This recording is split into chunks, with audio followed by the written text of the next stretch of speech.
Bismillahirrahmanirrahim. Assalamualaikum warahmatullahi wabarakatuh. Selamat berjumpa kembali dengan saya, Ibu Sumila Hasuti di History Class Channel. Sebelumnya, mari kita berdoa dulu. Mari kita lihat gambar berikut. Coba apa yang ada di dalam pikiran kalian apabila melihat gambar ini? Ya benar, ini adalah gambar tentang hal-hal yang berkaitan dengan Romawi kuno. Nah, pada kesempatan kali ini kita akan mempelajari materi sejarah tentang peradaban Romawi kuno. Tahun 753 sebelum Masehi sampai dengan 476 Masehi.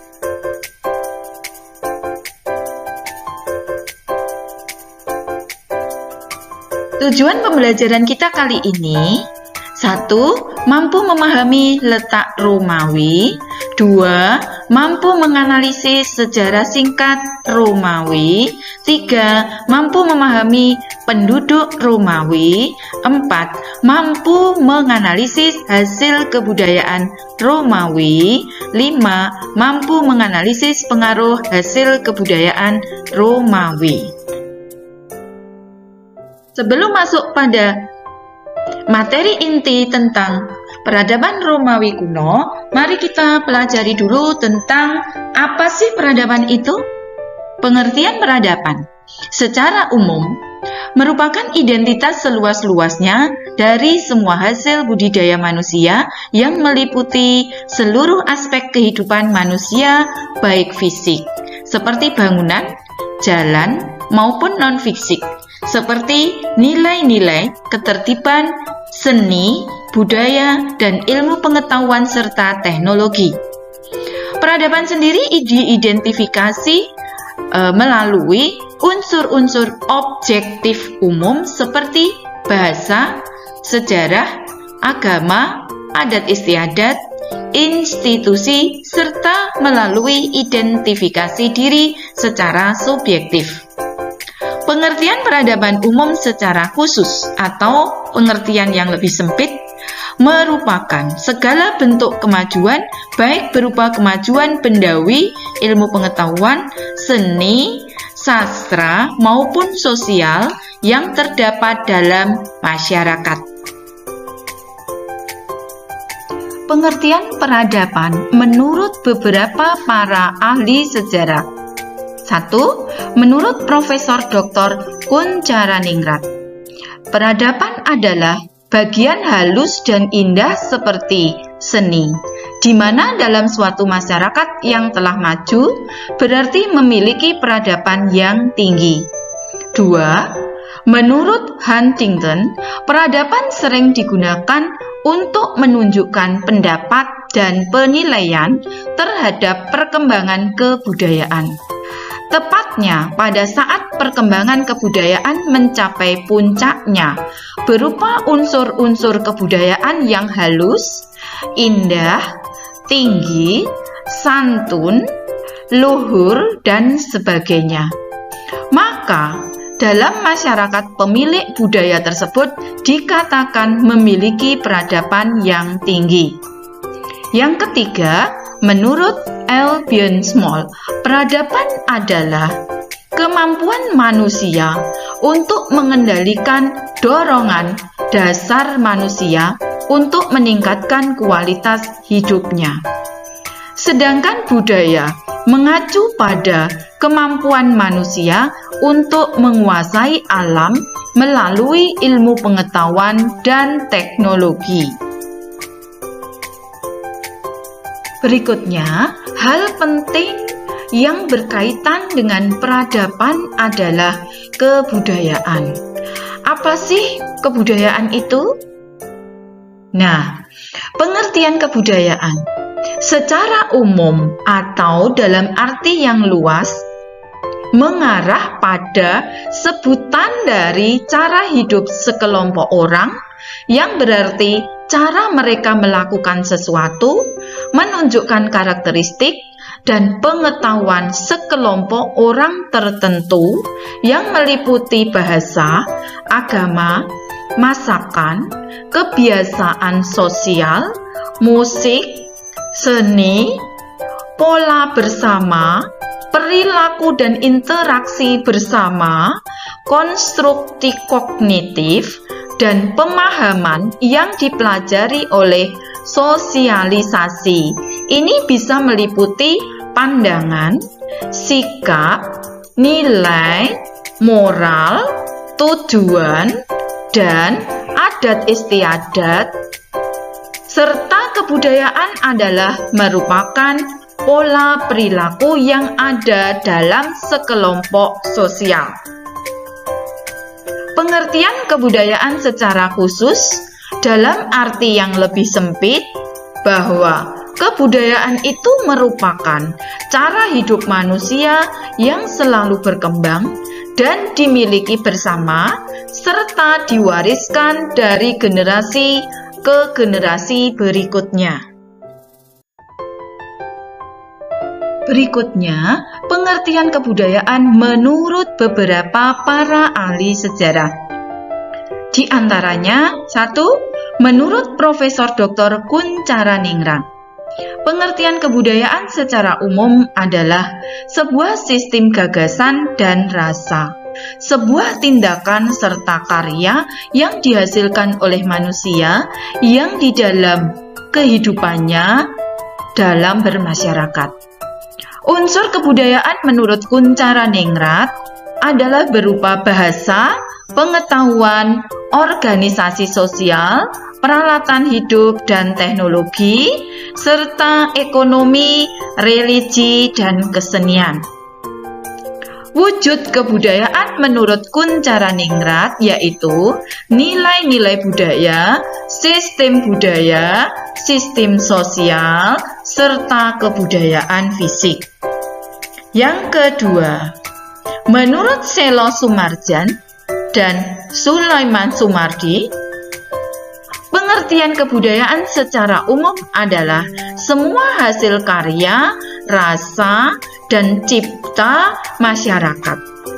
Karya masyarakat menghasilkan teknologi dan kebudayaan kebendaan atau kebudayaan jasmania yang diperlukan oleh manusia untuk menguasai alam dan sekitarnya agar kekuatan serta hasilnya dapat dijadikan untuk keperluan hidup masyarakat. Nah, bagaimana hubungan peradaban dan kebudayaan? Peradaban memiliki hubungan yang erat dengan kebudayaan. Kebudayaan merupakan bagian dari peradaban, yaitu semua hasil cipta, rasa, dan karsa manusia. Peradaban merupakan tahap tertentu dari kebudayaan masyarakat yang dicirikan oleh tingkat ilmu pengetahuan, teknologi, serta seni yang merupakan hasil dari kebudayaan masyarakat untuk mencapai kemajuan. Sehingga dapat disimpulkan bahwa masyarakat yang mempunyai kebudayaan tinggi merupakan masyarakat yang memiliki peradaban yang maju bila dibandingkan dengan masyarakat lainnya. Terdapat beberapa daerah yang dianggap sebagai pusat peradaban awal manusia di dunia. Di antaranya yaitu peradaban Mesopotamia, peradaban Mesir kuno, peradaban India kuno, peradaban Yunani kuno, peradaban Romawi kuno, peradaban Tiongkok kuno, dan peradaban Amerika kuno. Pada kesempatan ini, yang akan kita bahas lebih lanjut adalah mengenai peradaban India kuno.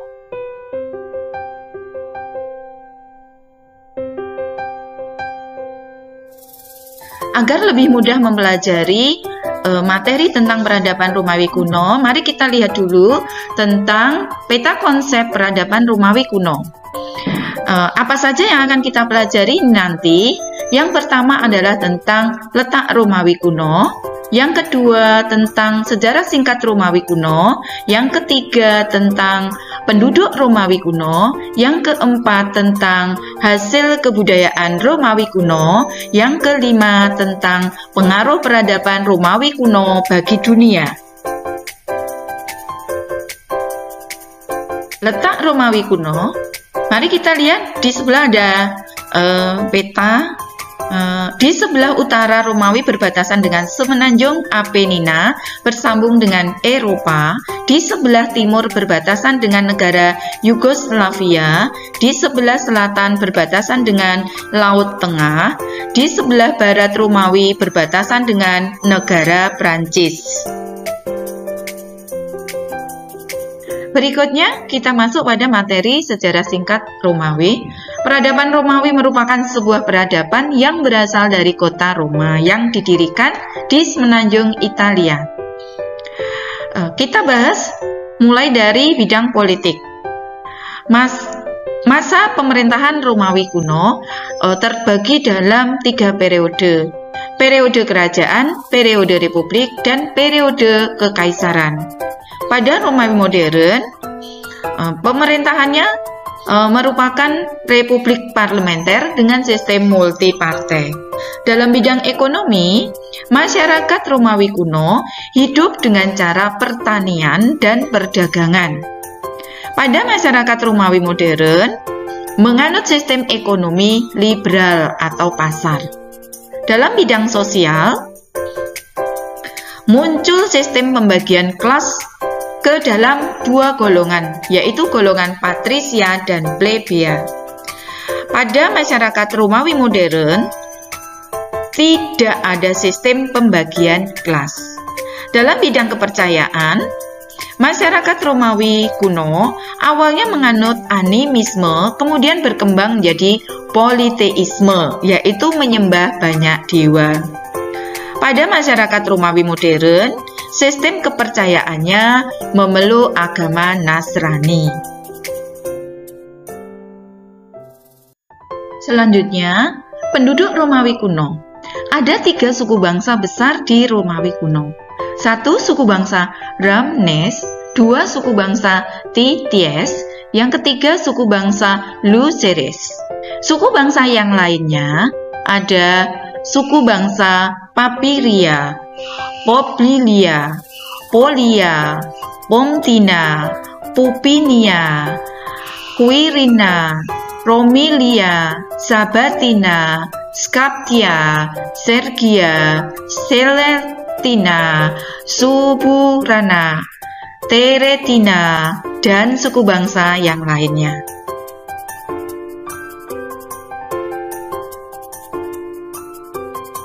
Nah, kita sampai pada hasil kebudayaan Romawi kuno.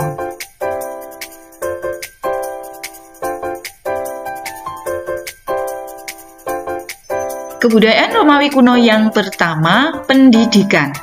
Secara formal, pendidikan di Romawi kuno sudah dimulai sejak tahun 200 sebelum Masehi. Pendidikan dimulai pada usia 6-7 tahun, mereka belajar membaca, menulis, dan berhitung. Pada usia 12 tahun, siswa mempelajari bahasa Latin, bahasa Yunani, tata bahasa, dan sastra, yang disusul dengan public speaking. Hasil kebudayaan Romawi kuno yang kedua dalam bidang kesusastraan.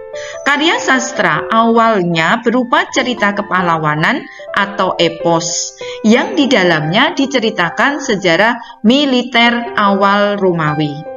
Ketika Republik semakin berkembang, para pengarang mulai menulis puisi, komedi, sejarah, dan peristiwa atau tragedi.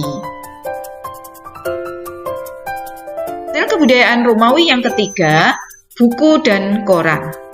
Bangsa Romawi kuno mengalirkan media dengan menciptakan naskah kuno, setumpuk halaman terikat yang diakui sebagai inkarnasi awal dari buku.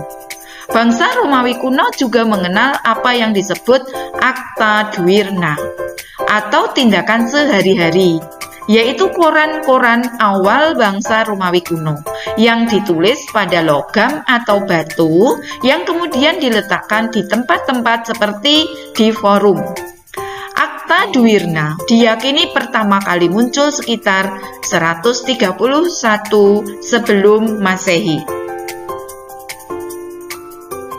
Keempat, bahasa Latin. Bahasa Latin yang sampai sekarang masih digunakan dalam kosakata bahasa-bahasa Eropa seperti Italia, Spanyol, dan Prancis. Sedangkan bahasa Latin klasik masih digunakan di kalangan gereja Katolik sampai dengan saat ini. Yang kelima, sistem kalender. Sistem kalender pada awal Romawi kuno diperkirakan terinspirasi dari model Yunani kuno. Akan tetapi, karena masyarakat Romawi kuno mempertimbangkan adanya angka sial, mereka akhirnya mengubah kalender dengan memastikan bahwa tiap bulan memiliki tanggal ganjil. Kemudian Julius Caesar dan astronom Sosignes mengembangkan sistem Julian untuk menyelaraskan kalender dengan tahun matahari. Julius Caesar memperpanjang jumlah hari dalam satu tahun dari 355 ke 365 dan 12 bulan dalam satu tahun. Yang keenam, hukum. Dasar hukum Romawi kuno berawal dari tabula 12 kode yang berbentuk pada periode republik atau desakan Concilium Plebis. Ada juga modifikasi hukum yang berjudul Corpus Juris Civilis, yaitu kumpulan undang-undang yang dikeluarkan dari tahun 529 hingga 534 atas perintah Justinianus I, Kaisar Romawi Timur. Disebut juga Kode Justinian. Undang-undang ini berlaku selama 400 tahun di Kekaisaran Romawi. Yang ketujuh, bidang kemiliteran. Istilah kemiliteran seperti legiun, kavaleri, dan artileri diperoleh dari bangsa Romawi dan masih digunakan sampai dengan sekarang. Yang kedelapan, saluran air. Bangsa Romawi kuno pertama kali mengembangkan saluran air sekitar 312 sebelum Masehi. Salah satu peninggalan saluran air bangsa Romawi kuno yaitu Trevi Fontaine. Yang kesembilan, jalan raya. Bangsa Romawi kuno adalah bangsa yang pertama kali membangun sistem jalan yang paling canggih di dunia, yaitu dengan menggunakan kombinasi kotoran, kerikil, dan batu bara yang terbuat dari granit atau vulkanik yang mengeras. Kesepuluh, pembedahan di medan perang. Bangsa Romawi kuno menemukan banyak alat bedah dan mempelopori pelaksanaan operasi Caesar. Namun kontribusi mereka yang paling berharga adalah pengobatan di medan perang. Ke-11, mata uang. Bangsa Romawi kuno sudah menggunakan uang logam atau denari banyak ditemukan di seluruh penjuru kekaisaran Romawi kuno. Dahulu orang Romawi kuno mengenal mata uang untuk kegiatan perdagangan. Yang ke-12, Cloaca Maxima adalah salah satu sistem pembuangan limbah pertama di dunia. Dibangun pada zaman Romawi kuno dalam rangka untuk mengeringkan daerah rawa-rawa dan membuang limbah dari kota-kota di dunia yang paling padat penduduknya dengan membawa limbah ke Sungai Tiber yang menyusuri samping kota. 13. Kuil Jupiter. Kuil di Romawi kuno yang terletak di Bukit Capitoline. Kuil tersebut memiliki posisi seperti katedral dalam agama resmi Roma. Kuil ini diperkirakan dibangun sejak tahun 509 sebelum Masehi. Ke-14, Kuil Apollo Sosianus. Kuil ini didedikasikan untuk Dewa Apollo di kampus Martius di sebelah Teater Marcellus dan Portius Octavi di Roma, Italia. Saat ini dikenal dengan nama Gaius Sosius. Pont du Gard. Pont du Gard adalah jembatan penampungan air yang pembangunannya diprakarsai oleh Marcus Vipsanius Agrippa pada masa Romawi sekitar abad ke-20 sebelum Masehi. Jembatan penampungan air ini merupakan bagian dari saluran air yang panjangnya hampir 50 km. Dulunya digunakan untuk memenuhi kebutuhan air masyarakat Romawi di Nimes, atau yang bernama Nemausus pada zaman Romawi dari Uzes. 16. Patung. Bangsa Romawi memiliki kebiasaan yang senang membuat patung nenek moyang dalam jumlah banyak dan sangat teliti.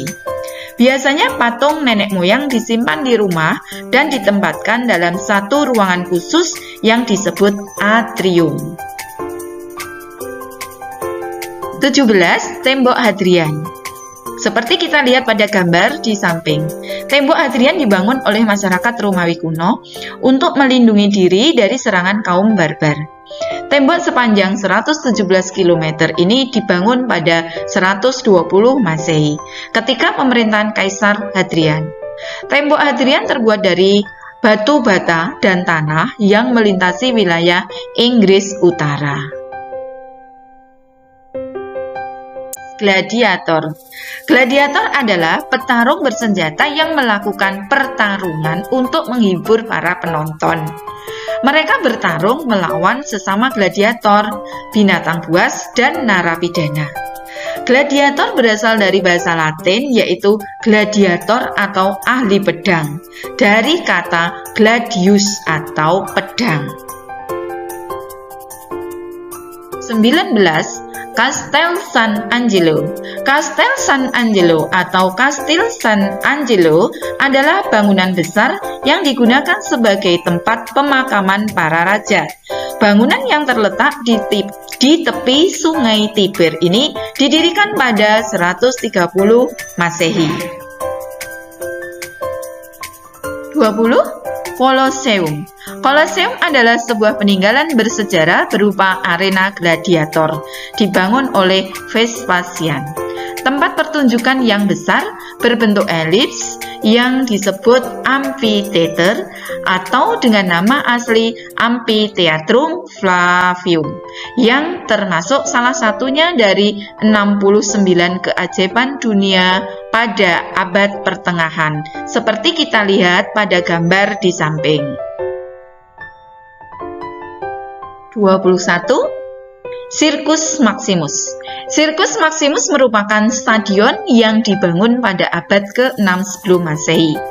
Tetapi baru selesai pembangunannya ketika masa pemerintahan Julius Caesar, yaitu pada abad 1 sebelum Masehi. Stadion ini menjadi yang terbesar dengan panjang lebih dari 600 meter dan lebar 150 meter, seperti yang terlihat pada gambar di samping. 2. Roman Forum. Forum Romawi adalah sebuah forum persegi yang dikelilingi oleh reruntuhan sejumlah bangunan pemerintahan kuno di pusat kota Roma. Warga kota Roma menyebut alun-alun yang dulunya pasar ini Forum Magnum atau forum. 3. Arco di Constantino.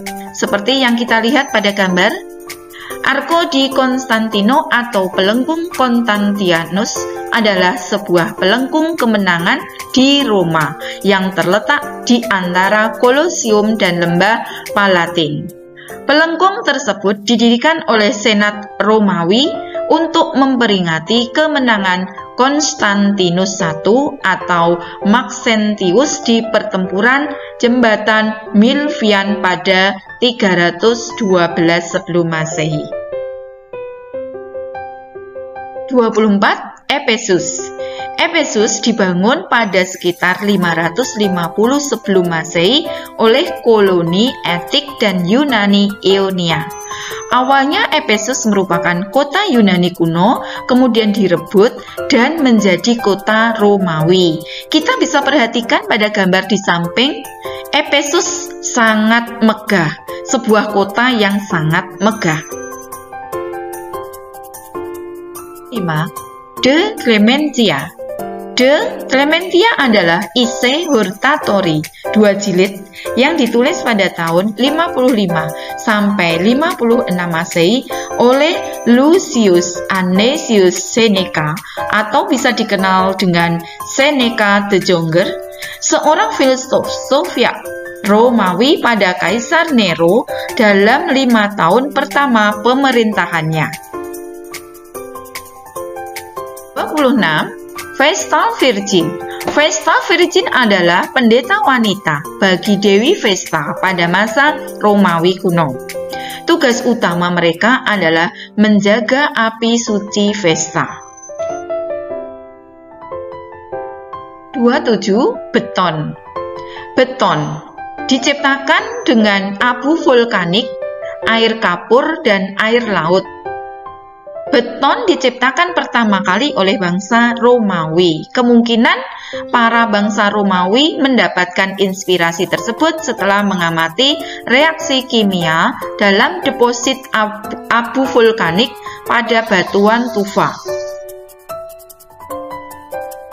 28. Buku. Sejarawan kuno mencatat bahwa Julius Caesar membuat versi awal sebuah naskah kuno dengan menumpuk halaman papirus untuk membentuk buku catatan awal. Yang ke-29, Respublika. Respublika yang berarti hal publik, yang mencirikan bahwa negara pada akhirnya dijalankan oleh rakyatnya. Selama hampir 500 tahun, Roma kuno adalah sebuah republik sebelum diperintah oleh kaisar. 30. Filsafat Stoicisme. Suatu pemikiran yang dibuat oleh filsuf Romawi kuno yang bernama Kaisar Marcus Aurelius Antonius. Pendingin ruangan. Mereka membuat penampungan air kemudian disalurkan di saluran-saluran pada dinding ke seluruh ruangan rumah, sehingga dapat menurunkan suhu ruangan. 32. Apartemen. Di kota-kota besar, banyak orang Romawi kuno yang tinggal di bangunan apartemen yang disebut insula. Pada tahun 100 Masehi, ada hampir 50.000 bangunan apartemen di kota Roma. Sementara rumah pribadi berjumlah kurang lebih sekitar 2.000 rumah.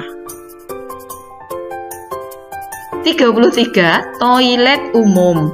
Pada tahun 753 sebelum Masehi, pertama kalinya dalam sejarah tercatat ketika manusia mengenal toilet umum.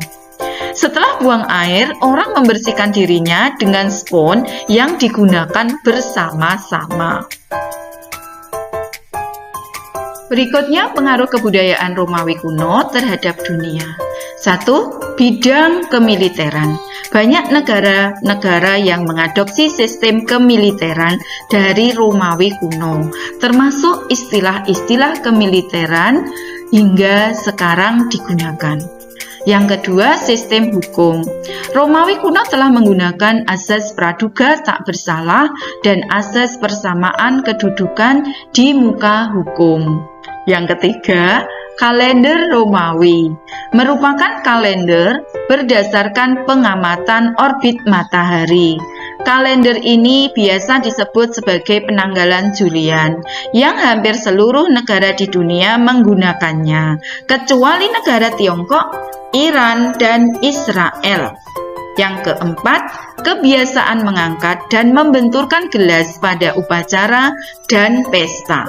Yang kelima, menaburkan bunga ke makam, mengalungkan karangan bunga, serta menaburkan bunga ke laut kalau ada yang meninggal di laut. Yang keenam, perayaan Tahun Baru 1 Januari, yang pada masa Romawi kuno merupakan hari penyembahan pada dewa Janus. Yang ketujuh, menggunakan hari Minggu untuk hari libur. Pada masa Romawi kuno, hari Minggu digunakan untuk memuja dewa matahari. Pada dasarnya, hampir seluruh hasil kebudayaan bangsa Romawi kuno menjadi inspirasi bagi penduduk dunia dan bahkan masih digunakan hingga sekarang. Misalnya, toilet umum, apartemen, buku, koran, jalan raya, beton, pendingin ruangan, sistem pembuangan limbah, bendungan atau penampungan air, dan lain-lain. Untuk lebih memahami pengaruh hasil kebudayaan Romawi kuno terhadap dunia, mari kita saksikan video berikut.